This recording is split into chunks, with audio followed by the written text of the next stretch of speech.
Greetings, everyone. Let me start out by saying, regardless of the fire that rages around me, I fully intend to maintain my peace.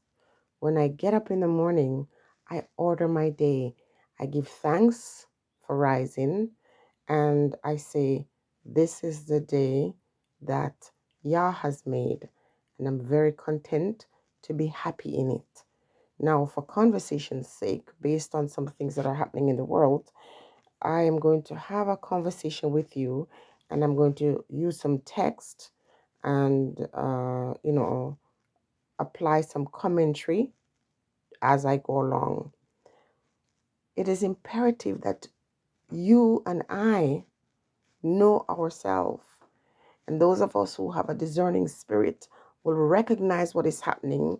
And if you do have a discerning spirit, then you will not panic because of what you see. So, as we engage in this conversation and I try to contextualize some scriptures as it relates to this time, hopefully you can learn something from it. And if nothing else, you can understand that it's important for you to maintain your peace and carry on and not to take on something that is not your problem, not to take on the burdens of the world because that is not your task or that's not your thing to worry about. If you believe that there is a higher source and there is a power out in and outside of yourself that control all things, of course, you have agency and you're able to make choices and decision and pronounce upon your life good things, even though most of you spend all this time pronouncing negative things, not realizing it is within your hand, it's within your control to decide a lot of things in your life. So let's get into this and examine these scriptures, and I provide you with commentary. Now it says, the heathen are sunk down in the pit that they made. In the net which they hid is their own foot taken. The Lord is known by the judgment which he executed. The wicked is snared in the work of his own hands. The wicked shall be turned into hell, and all the nations that forget God. For the needy shall not always be forgotten. The expectation of the poor shall not perish forever.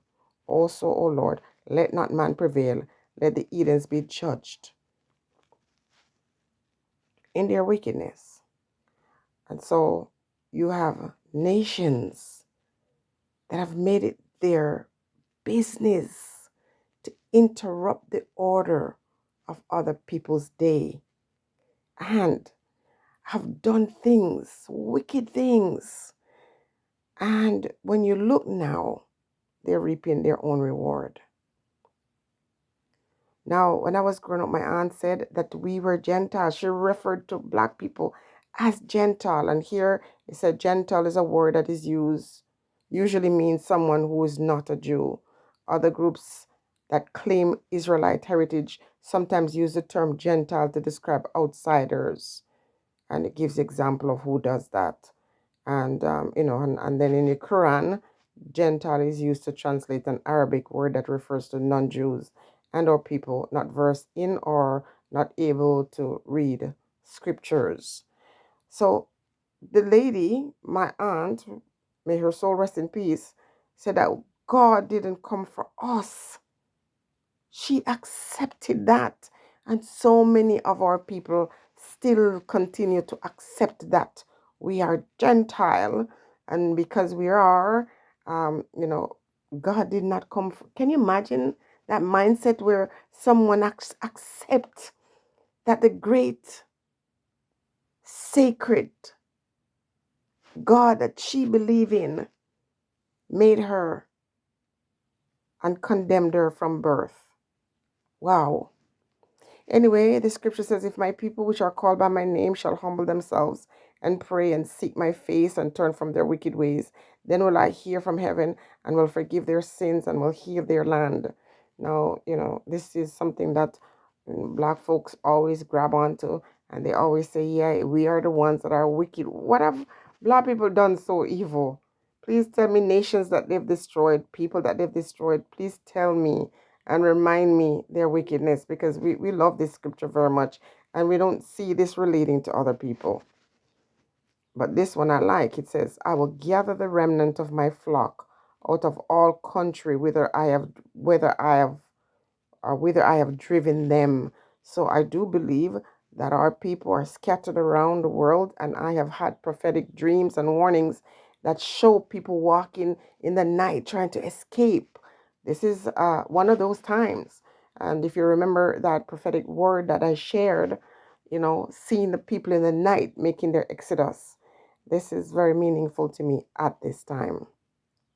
Then we go into the next one. For nation shall rise against nation, and kingdom against kingdom, and there shall be famine, pestilence, earthquake in divers places. Yes, so listen, remember, there are times when there's pestilence, there's earthquake, there's all these things that are not at the hand of what we refer to as God. It is people, but as they rise against each other, you recognize that this scripture has meaning in this time. But it's not a new thing. These nations have always risen against each other until they found a group that they could team up against. There's a term, Nephilim, and these are mysterious beings or people in the Hebrew Bible who are large and strong and loosely related to giants, and in the Hebrew Bible. And it says that Jewish explanation interpret them as hybrid sons of fallen angel. We do have fallen angel among us. You can see them as soon as they're done doing some terrible things. They find another one to latch on to. There are people among us that are not humans. They're breeding with their demons, breeding with fallen angel. And so you can never get these ones among us to be good or to be kind. They don't have that. They look like humans, and they're always concocted ideas of how they can continue their wickedness in our world, in our lands, in our life. So these ones have come up with ways now where they can no longer find enough demons to breed with. So they make their own people, and they continue to find ways through technology how to turn other human into Nephilims, into demons that they can carry out. They are afraid because they know their time is shortened.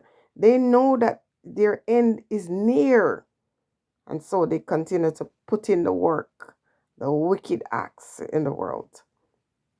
And so for myself, I continue to beat the drums and dance to the rhythm of my people. I call upon the ancestors. I beseech them to stay close to me and to teach me and to remind me who I am.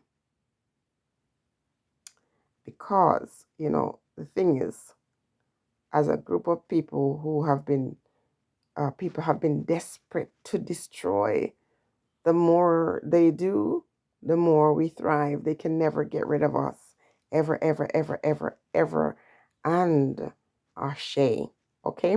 Now, as a woman of African descent, in this modern time, I can tell you horrible stories, painful stories that affected me and my family.